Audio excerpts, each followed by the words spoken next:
Hey everybody, Eric Foxman, Balanced Personal Training.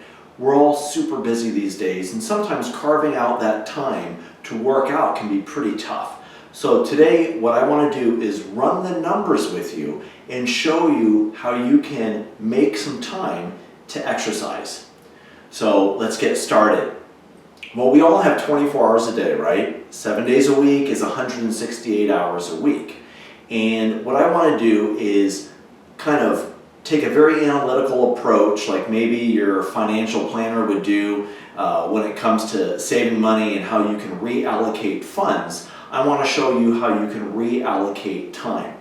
But the first thing we're going to do is take time that you use for work and for sleep and so on, and I'm going to calculate that and add it all up and show you where you can actually create time in your schedule to exercise, get to the gym, and so on. So I have my note card.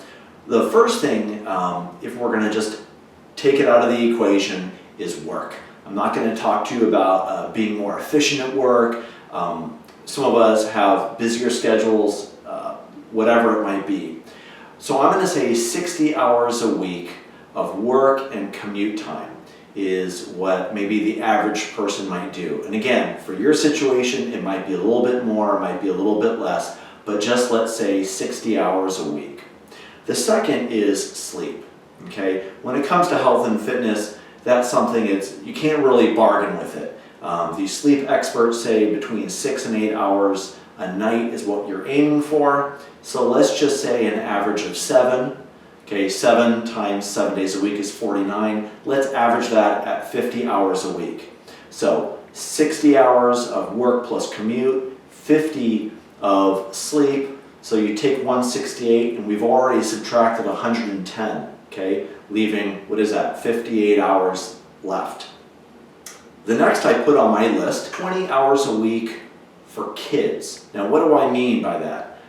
It could be carpooling, it could be helping with homework, it could be events at their school, it could be sports activities where you're sitting and watching them play. But I have 3 kids, and I was just looking at, okay, how many hours a day, Bruce loves playing Monopoly, and then he'll say, hey, let's go throw the football. And with my oldest right now, a lot of that is kind of taken up with his sports and playing basketball. And the youngest, it might be playing dinosaurs or a card game, things like that. So I said roughly 20 hours a week for kids. Now again, averages, some things we do as a family, we do things together, but I'm going to say 20 hours a week. Next is eating and preparing meals. And I was looking at 20 hours a week. Let's just say you're having 3 meals a day, and let's just say it takes 30 minutes to eat and roughly 30 minutes per meal to prepare. Okay, this was just rough numbers. There are days when we're not really cooking much at all because I've cooked the night before, or something that I had cooked and we froze. But I'm going to say roughly 20 hours a week for eating and meal prep. The next one is hobbies. Okay, now this can get away from a lot of people, and I'm talking about reading, watching TV. Maybe you like to do quilting, you're in a bowling league, you're in a book club, whatever it might be. I'm talking hobby activities, and I am dedicating 10 hours a week to that. Okay, I'm sure you could add more onto that list. Next one, house stuff. Now I put 4 hours a week, and that meant cleaning, vacuuming, laundry. Now I know you might say, but Eric, I've got 10 loads. Yeah, but you're not typically hand washing those clothes. You might be, but chances are you have a washing machine and a dryer, so you're just throwing stuff in and out, and hopefully you're able to kind of have your kids or you fold the clothes pretty quickly. But that's some house stuff. That might include fix-it things that you have, your honey-do list, or raking leaves, or shoveling snow, or what have you. But I'm kind of just guesstimating 4 hours a week. And then the last thing that I put on this list is I put 4 hours for a date day or date night. I know my wife probably would be like saying, this isn't accurate at all, but 4 hours for that. So when you add up these numbers, 60 for work and commute, 50 for sleep, 20 kids' homework activities, things like that, 20 for eating and meal prep, 10 for hobbies, 4 house stuff, 4 date day, date night. Okay, that actually adds up to 168 hours. So there you have it. Okay, the numbers don't lie. What you need to be able to do is say, okay, how can I reallocate? How can I shift some time so I can exercise, so I can go to the gym, so I can go play tennis, whatever it is that you do. So on the back of the card is my suggestions. Okay, so I'm going to show you with what I just put down how you can get 9 hours back, okay, and dedicate that to exercise. So the first area that I'm taking time from, you might think I'm crazy, but some of you might really agree, is I want to take 3 hours from time with the kids, okay? And I know some of you go, oh my gosh, kids, I got to go to every game, I got to go to every performance, I got to. And so that's where I disagree with people. I'm very involved with my kids. I coach one of my kids' soccer. I go to my kids' basketball. One I'm constantly shooting hoops with. I'm very active and very involved with my kids. But I need to be able to figure out ways to do things that I like to do, and one of those things is exercise. So one way to get those 3 hours out of that 20 a week that we dedicate towards the kids might be carpooling, for example. So let's say you find yourself, you're the one who's driving all the time. Well, maybe you can do a carpool. That might free up a little bit of time. The other thing is, we do a lot of kid activities, but what about having the kids join you on a hike? What about going to the park and shooting hoops together? And things like that. So in that way, you are exercising and spending time with your kids.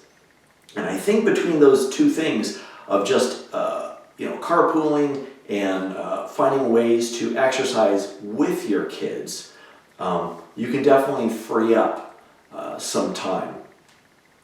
The second area was food. And I think you can actually get 3 hours a week.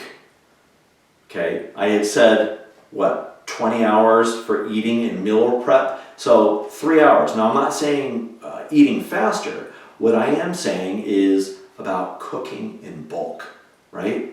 The last thing I want to be doing, and my wife wants to be doing, is cooking all the time. Now there's 5 of us, we all have pretty big appetites, but we don't want to be cooking all the time. So you cook in bulk. I have a friend and client, Jamie, who will talk about making his soups, and he makes massive amounts of soups, and it lasts a really long time. Also a really great way to save money. So cooking in bulk, and guess what we do in this house? We eat leftovers. Oh, it's so funny. I have some clients and friends and people who go, I can't stand leftovers. Like somehow once it's gone beyond 12 hours, it's bad. So eating leftovers, if I can eat leftovers, that's great. And the other thing about cooking in bulk and maybe eating a certain food a few days in a row is you can also freeze foods, right? You can freeze foods, you can can foods, and then you pull things off the shelf or you defrost them, and that saves a lot of time too. So a way to kind of get some time back is being more efficient in thinking about cooking in bulk, freezing, canning, and then also just having leftovers.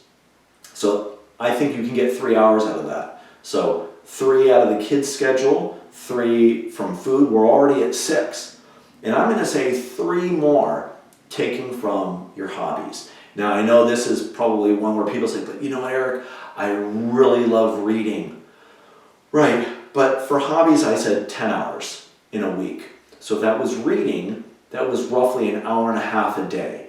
Well, maybe in order to exercise and be healthier and be fitter, maybe you're knocking, a half hour out a day. So instead of an hour and a half, it's just an hour.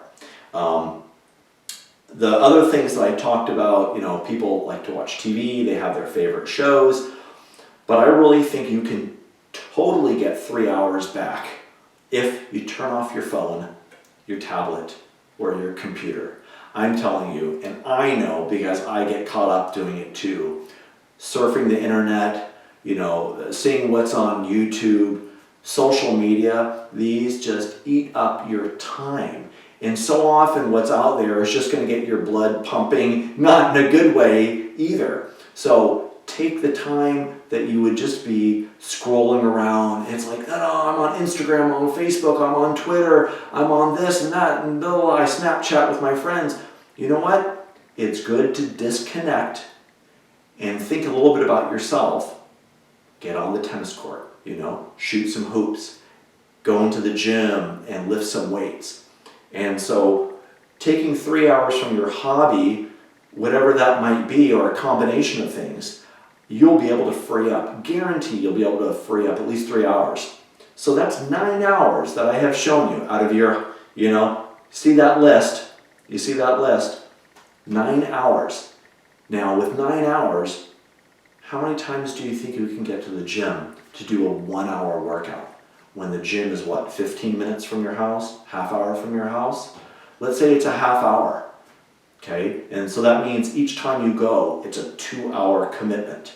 But I just freed you up 9 hours, which means you could be going over 4 times to the gym. So, if you have any thoughts or ideas, feel free to share, but that's my 168-hour work week and how you can go and get to the gym, carve out more time for yourself. Have a good one.